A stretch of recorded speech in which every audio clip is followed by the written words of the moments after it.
Sumqayıtı həmişə ciddi almışıq. Baxmayaraq ki, birinci dövrədə böyük hesabla qələbə qazanmışdıq. Amma keçən il bizdən 4 xal almışdılar. Ona görə yəni, bu oyundan biraz çəkinmirdik, amma ehtiyatla yanaşırdıq. Həm də artıq 6-lıq az qalıb, xal itirmək istəmirdik. İstəyirdik xal ehtiyatımızı artıraq, 6-lığa daha iddialı girək. Allah şükür istədiyimiz 3 xalı qazandıq. Bir sual verim. Keçən oyun Qəbələ oyununda sən daha elə bir hücuma atılırdın.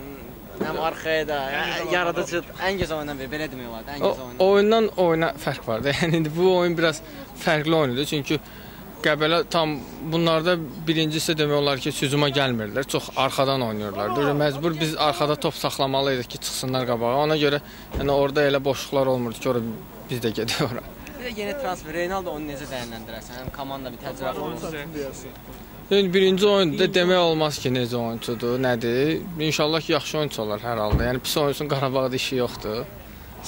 Ona görə yəni gələcəkdə indi görəcəyik də yaxşı tərəflərini, pis tərəflərini.